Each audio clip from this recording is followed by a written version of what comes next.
What's going on, guys? My name is Fake Thriller. I am joined here right now, with Snoo603, and no, not right now. I'll be back in 5 minutes, and then I'll be here. You son of a bitch. We're gonna talk about our thoughts in our review of the M1014 shotgun, and this is like the follow-up review that we like to do. And I think you could probably just go watch the review again, and the only thing that might change is our preferred setup, because I hate this gun. Yeah, I do believe the thing that I said that was the number one thing that stood out to me about this gun was it was inconsistent. And playing it again, just, that's what we do with these fall reviews. We go back, play a couple of games with the gun, refresh our memory. For some, others we've been using anyway, but the M1014 is something I had not been used. And just going through it and playing another couple of games, same thing. It just lacks consistency. Like, one moment, I get like a jumping headshot over a trailer, one shot.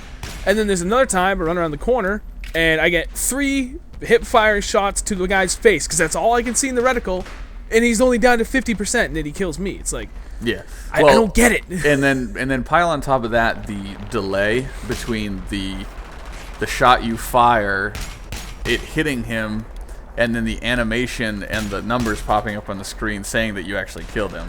Like, sometimes the guys take like more than a half a second to start falling down and stuff like that. And when you're using a shotgun, you need to be able to whip around and clear a room.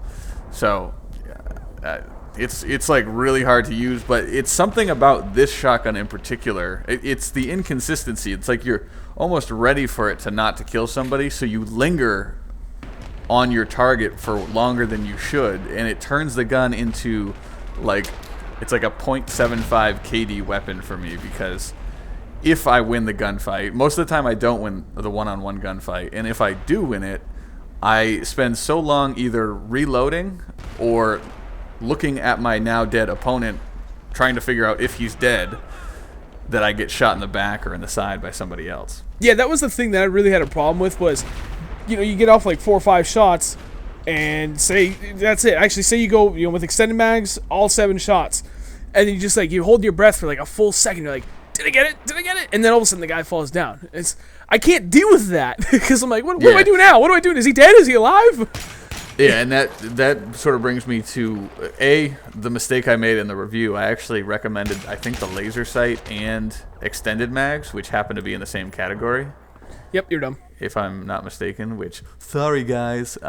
In that case, I would recommend, between the two, I'd recommend actually extended mags.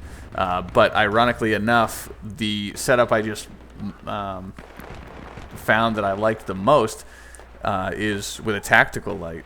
And screw the frag rounds. I don't need that. I'll take the buckshot with the tac light, and I know it's kind of like a bitch move, but I need, I feel like a rat in a cage, totally helpless when it comes to engaging people in Battlefield 3, on most maps. It's alright on Grand Bazaar in some areas, and it's alright on Operation Metro in some areas, but we were just playing on Sharkey Peninsula, and that feels like a pretty tight building, full map, there's only alleys and stuff, but you're exposed way too much, and the range on the M10 is just atrocious. So yeah, it is, with unless you put the frag rounds on it. And I gotta say, I just tried it. We started up, and I was like, oh, I wonder what I should load this thing out with. And then I remembered I had pretty good luck with the flechette rounds with the 870 MCS, so I was like, I'll give it a shot. And as I was thumbing through my ammo, I saw I had frag rounds, so I was like, all right, you know what? I've been owned by it so many times, I'm gonna put it to the test personally and just see, even with the M1014, how good it is. And oh my god, you want to talk about easy mode on? Well, that's the same thing though, as far as environment. It works better in close environments where you can rely on the splash damage, right? And then as opposed to direct hits. Exactly. Splash damage though does not work around the feet. I will tell you that right now. There was more than one instance where I was hip firing and I was aiming way too low, and I was basically hitting the guy's legs. And after the full 7 shots, I still died, and I only got the guy down to 70% health. Well, an interesting thing that I don't know if a lot of people know or not, in Battlefield 3, let's say every pellet does 12 damage or something like that. The legs actually do, like, the multiplier for the damage on the legs is 0.9. So you actually do less damage than each pellet can do if you're hitting the legs.